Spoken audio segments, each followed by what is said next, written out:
Welcome to another deep dive, and today we've got a really fascinating topic, one that's full of mystery and intrigue. Definitely. We're going to be talking about Rosicrucianism in the 18th century. Okay. So we're in the heart of the Enlightenment, right? The Age of Reason. Right. And you've shared a book with me called The Rose Cross and the Age of Reason. Yes. And it takes us right into this world where, you think of the Enlightenment, you think of science, progress, rational thought. Yeah. But bubbling beneath the surface is this whole other movement, this whole other way of thinking, and that is, represented by the Rosicrucians. Right. And it's fascinating because at first you think, well, these are two completely opposite worldviews. Totally. You've got the Enlightenment, which is all about logic and reason, and you have these Rosicrucians who are into faith and tradition. Right, and like secret knowledge. Esoteric knowledge, exactly. Yeah. So that's what we're going to try to untangle in this deep dive. Okay. Is it really as simple as saying that the Rosicrucians were completely opposed to the Enlightenment, or is there something more to the story?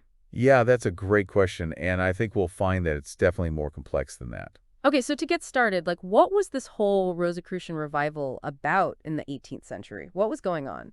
Well, to understand that, we have to go back a little bit further. Okay.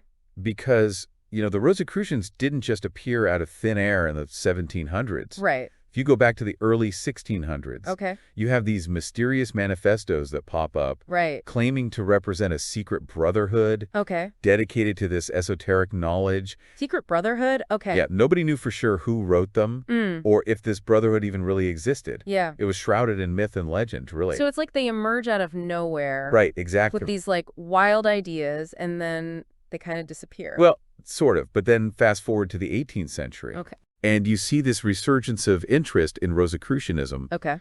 particularly in German-speaking lands. Okay. But this time, it wasn't just manifestos and rumors. Right. It was an actual organized group called the Golden Rosenkreuz. Wait, so they weren't just book club or, people talking about old texts. No, not at all. They were like a real order. Exactly, yeah. Okay, so how was the Golden Rosenkreuz structured? What did it actually look like to be a part of this group?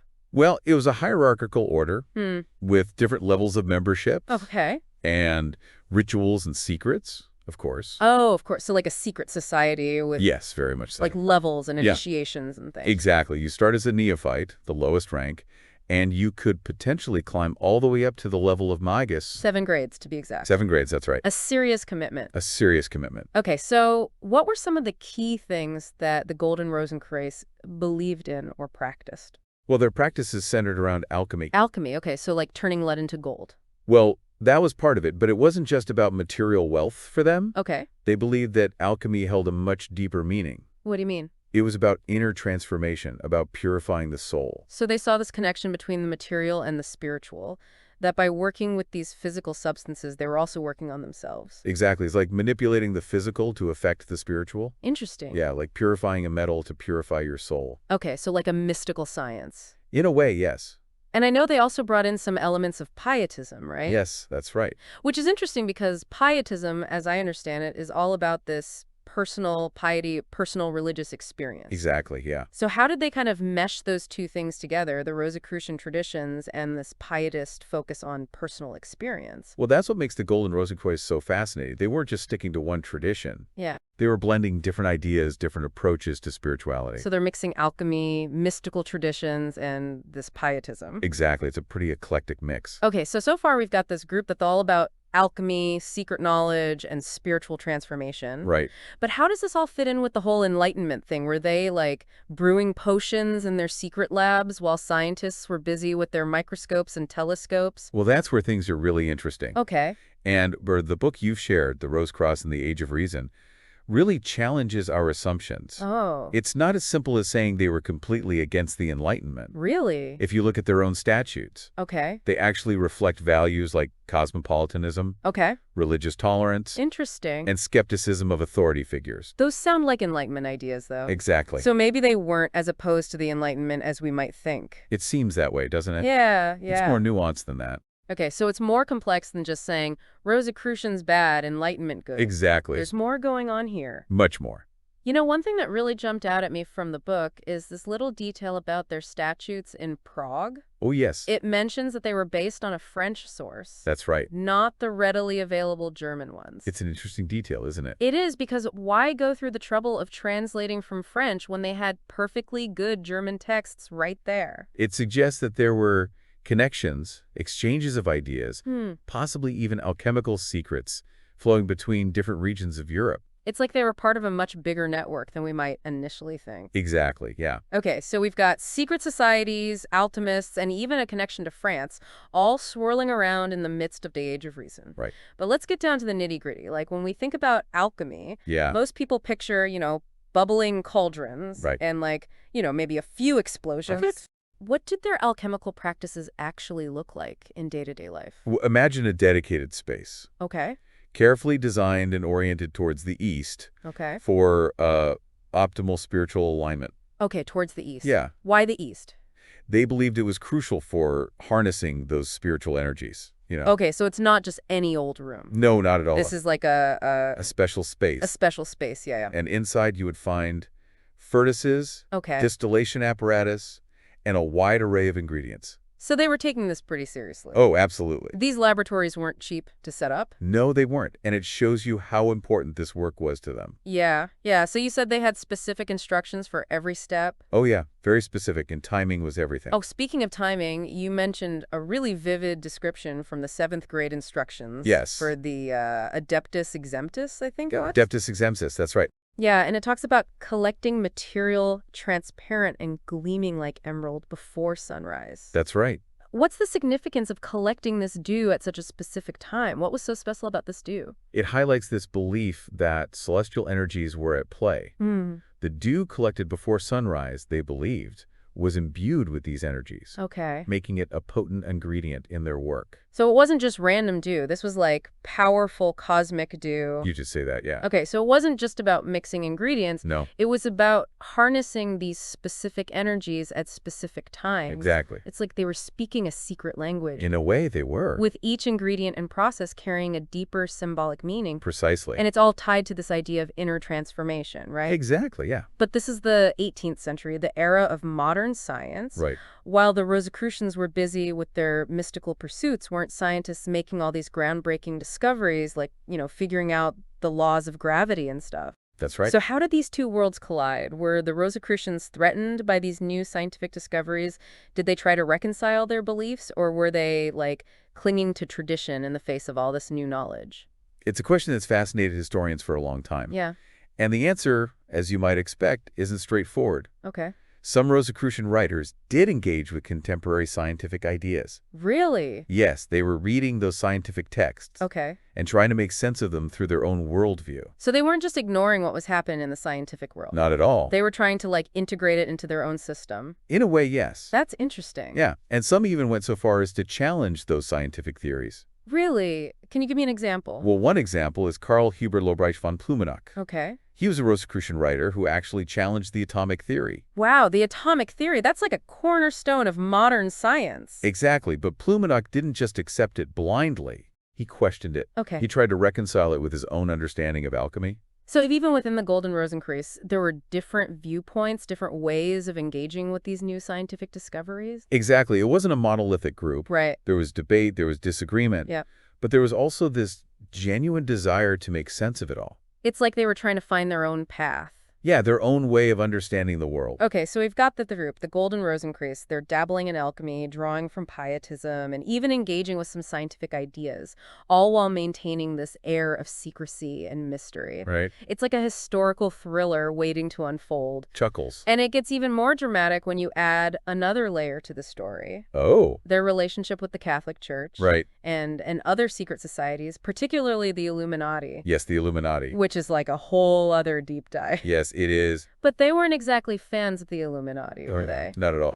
You said they compared the Illuminati to Jesuits? They did. That's wild. What was so threatening about them in their eyes? Well, remember, the Illuminati was another secret society Right. that claimed to be promoting enlightenment. Okay. But the Golden Rosencrease saw them as dangerous, undermining true spirituality. Interesting. They believed that true enlightenment had to encompass both reason and faith. So it's like we saw the Illuminati as too focused on reason, too rational. Exactly. And they felt that that would lead to, like, atheism and all sorts of social problems. Yes, they believe it would lead to chaos. Okay, so they weren't just against the Catholic Church. Nope. They were also suspicious of these other secret societies, especially the Illuminati. It's like they were trying to walk this very fine line, Yeah. balancing their own mystical aspirations with a critique of what they saw as the excesses of both the church and other groups. It's amazing how these different groups could interpret the same concept in such radically different ways. It really shows how complex and contested the idea of enlightenment was during this period, Absolutely. and how different groups were grappling with these big questions about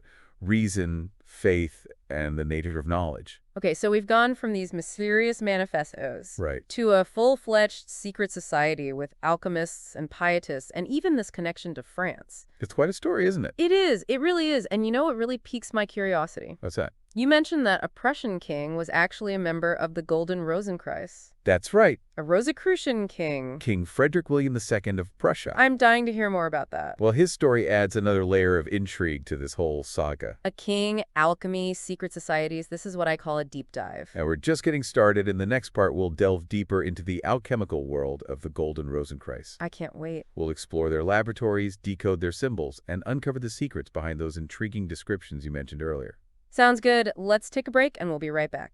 Sounds good. Welcome back to our deep dive into 18th-century Rosicrucianism. In the last part, we were talking about this really intriguing mix of alchemy and pietism, Right. and even some Enlightenment ideas that were kind of swirling around in the Golden Rosenkreuz. It's a fascinating blend. Yeah, it is, but I don't know about you, but when I hear alchemy, I kind of picture bubbling cauldrons, secret formulas, you know? Yeah. Maybe a puff of smoke here and there. Right. Was it really like that? Well, you're not too far off. Okay. The Golden Rosenkreuz definitely had that air of mystery. Yeah. But remember, for them, alchemy wasn't just some sort of theatrical sideshow or anything. Right. It was a serious pursuit, Okay. a way to understand the universe. Okay, so let's step into their shoes for a moment. Okay. If we were to walk into one of their alchemical laboratories, Right. what would we see? Imagine this. You walk into a dedicated space, Okay. carefully constructed, Okay. often costing a hefty sum to set up. It's not just any old room. Right. It's specifically oriented towards the east, Okay. aligned with the rising sun. So towards the east. Yeah, why the east? Yeah. Well, they believed it was crucial for harnessing those spiritual energies. Oh. Okay. Okay, so it's not just any old room. No, not at all. This is a special space. A special space, yeah. Yeah, and inside you'd find furnaces Okay. for heating, milking, Okay. distillation apparatus for separating and purifying, Okay.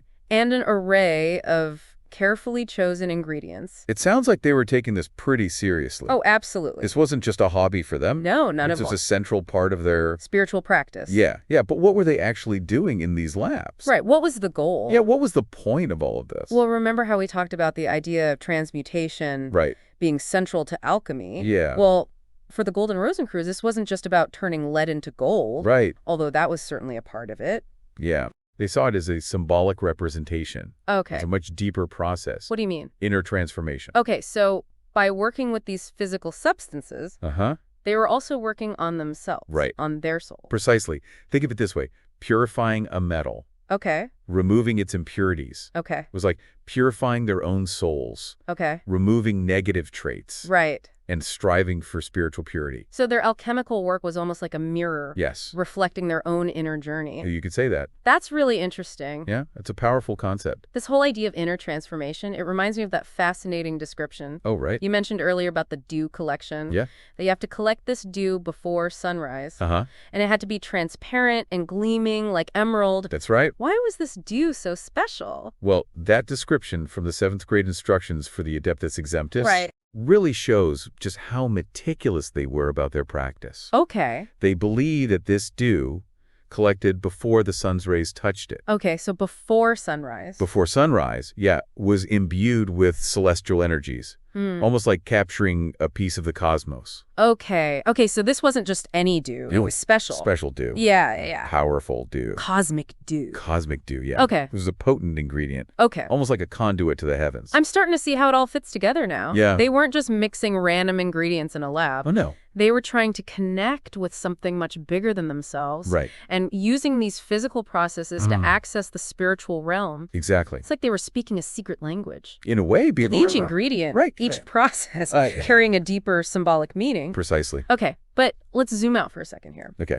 We're talking about the 18th century, the era of modern chemistry. Right. You know, the scientific method is starting to gain traction. That's right. How did the Rosicrucians respond to these new scientific discoveries? That's a great question. Were they threatened by them? Well, them were, Okay. and some weren't. Okay, so there wasn't like a unified response? No, not at all. Okay. Some members of the Golden Rosencrest embraced those new discoveries, Okay. while others remained deeply skeptical. Okay. Some even rejected certain scientific theories altogether. Oh, wow, really? Yeah, it was a mixed bag. Okay, can you give me an example of this kind of push and pull between tradition and the new science? Sure, let's take the concept of phlogiston. Okay. Now, scientists at the time believed that this was a substance that was released during combustion, Okay. when something burns. Okay. Some Rosicrucian writers actually tried to incorporate phlogiston into their alchemical theories. Okay, so they were trying to make it fit Yeah, with their existing worldview. exactly. Okay. But others flat out rejected it. Really? Yeah, they argued that it just didn't fit with their understanding of the elements. So even within the Golden Rosencrust, there were different viewpoints, different ways of reconciling these seemingly conflicting worlds Absolutely. of ancient wisdom Right. and modern science. Yeah, it wasn't a monolithic group. Right, right. And this reminds me of Yeah. the fact that their statutes in Prague Uh-huh. were based on a French source. That's right. Rather than the readily available German ones. Right. It's like they were open to ideas from different places. Exactly. Different sources. That's right. Weaving together these threads from various traditions. Yeah, it's a fascinating detail. It is. It suggests that their quest for knowledge wasn't confined to any one place. Right. Yeah, it's like they were piecing together this puzzle. Yeah. Drawing from all these different sources, different Right. traditions, maybe even different scientific theories. Yeah. To create this unique picture of the universe. Exactly. And remember, this was all happening against the backdrop of religious and political tensions. Of course. The Golden Rosencrust weren't just operating in a vacuum. No, they weren't. They had strong views on the Catholic Church, Right. on other secret societies, Uh-huh. and on the role of spirituality in society. Yeah, and those views sometimes brought them into conflict with those in power. Right, right. And we touched on this a bit in the last part. Yeah. But I think it's worth digging a little deeper. Okay, You said they saw the Illuminati as a threat, that's right. a dangerous force that was undermining true spirituality. They did. They saw them as a real danger. But weren't the Illuminati also claiming to be promoting enlightenment? They were, but the Golden Rosencrust believed that the Illuminati's version of Enlightenment Okay. was incomplete and even dangerous. Okay, so how did their version of enlightenment differ from the Illuminati's? Well, they believed that true enlightenment had to encompass both reason and faith, Okay. and that the Illuminati's emphasis on reason alone Okay. was a slippery slope towards atheism and societal chaos. So it's like they saw the Illuminati as too focused on reason, Exact. too rational, and not spiritual enough. Yeah, they felt that true enlightenment had to have a spiritual component. And they felt that the Illuminati's approach would just lead to all sorts of problems. They did. They even compared the Illuminati to the resurrected Jesuit order. Wow. That's a Yeah. pretty strong statement. It is. It shows you just how deep their suspicion ran. Yeah. It's amazing how these different groups could interpret the same idea in such radically different ways. It really highlights the complexity Yeah. of the whole concept of enlightenment during this period. Absolutely. It wasn't just a straightforward march towards reason and progress. No, it wasn't. It was a lot messier than that. Much messier. It makes me think about all the different ways that people today Yeah. interpret the idea of progress. Right. What does progress even mean? Ex- It's a question that's still relevant today. Yeah, and it's something that the Golden Rosencrust were grappling with in their own way. Absolutely. They were trying to find their own path, Yeah. their own way of understanding the world. Okay, so we've got this group of alchemists, mystics, Yeah. spiritual seekers navigating this world of scientific breakthroughs, religious tensions, and even clashes with other secret societies. It's quite the story. It is. It's like a historical thriller with a dash of philosophy thrown in. I like that.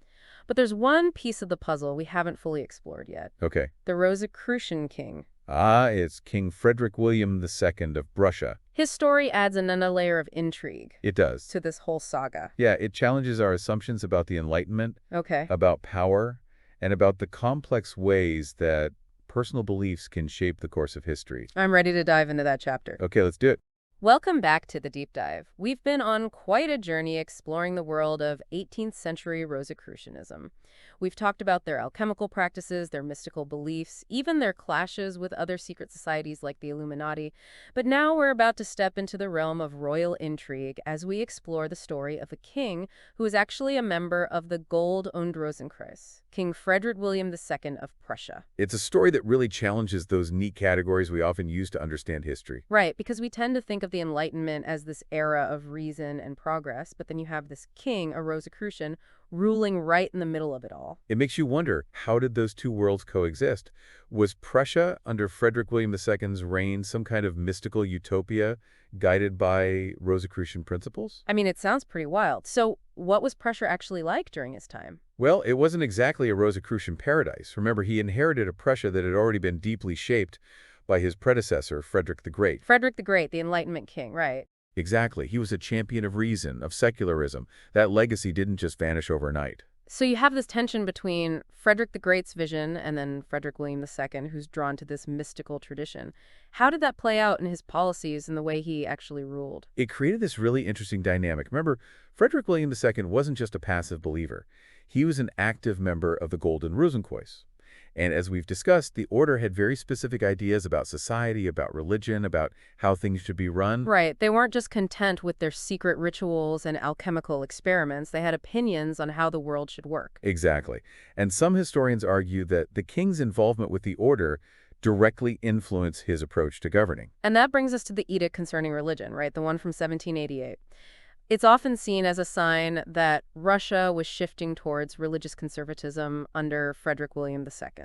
That's right. The edict aimed to address what Frederick William II saw as the excesses of the Enlightenment, particularly its impact on religious life. So was he cracking down on religious freedom? Were people forced to become Rosicrucians? Not quite. It's more complicated than that.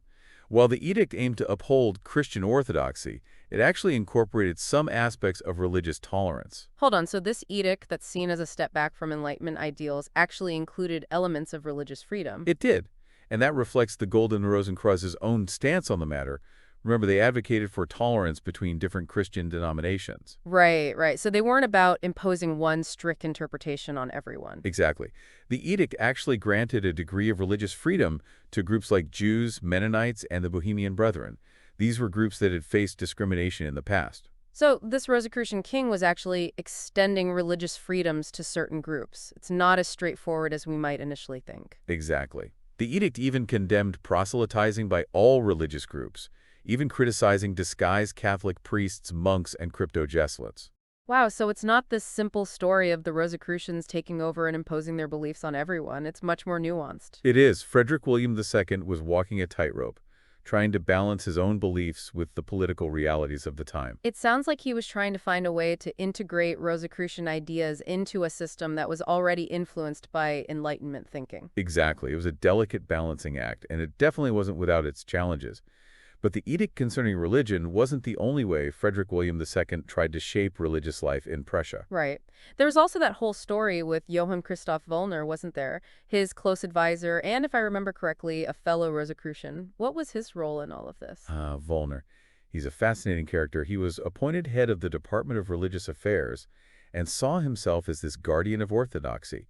He was very critical of what he called the shallow minds of the Enlightenment. So he was like the king's right-hand man in this effort to bring Prussia back to what they saw as the true path to counteract what they perceived as the negative consequences of Enlightenment thinking. You could say that. Both he and Frederick William II believed that the emphasis on reason had gone too far and had neglected the importance of faith and tradition. But how did they go about doing that? Did they start burning books, censoring intellectuals, or forcing some kind of Rosicrucian curriculum on schools? Well, there were attempts at censorship. They set up a commission to review theological books and make sure they aligned with Orthodox Christian teachings.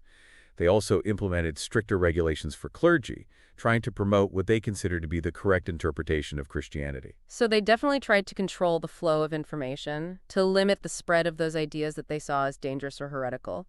But how successful were they? Could they really turn back the clock on the Enlightenment? Not really. They faced a lot of pushback, both from within the clergy, from intellectuals who defended Enlightenment ideals, and from a public that was increasingly exposed to secular ideas. It sounds like they were trying to hold back a tide. The Enlightenment had gained too much momentum to be easily suppressed. Exactly. It's like trying to put a genie back in the bottle. And their efforts highlight the limitations of power, even royal power, in the face of such a massive intellectual and cultural movement. It's fascinating because it challenges that simple narrative of Enlightenment good, everything else bad. It does. The Enlightenment wasn't this monolithic entity. It was a complex, evolving set of ideas, and people interpreted those ideas in different ways. Like Frederick William II, who was trying to find his own path, trying to synthesize reason and faith. Exactly. He represents a different facet of the Enlightenment, one that doesn't always get the attention it deserves. This has been an incredible deep dive. We've explored alchemy, secret societies, royal intrigue, religious tensions. It's amazing how much was going on beneath the surface of what we often think of as this straightforward era of reason and progress. It really makes you rethink those simple categories we often use to understand history. Absolutely. It's a reminder that there are always different perspectives to consider, hidden connections to uncover, and layers of complexity that make the past so fascinating. So as we wrap up, what are your takeaways? What's sticking with you after exploring all of this? For me, it's the reminder that the human search for knowledge and meaning takes many forms, and sometimes the most unexpected paths can lead to the most profound insights. Thanks for joining us on this deep dive into the world of 18th century Rosicrucianism. We hope you've enjoyed it as much as we have.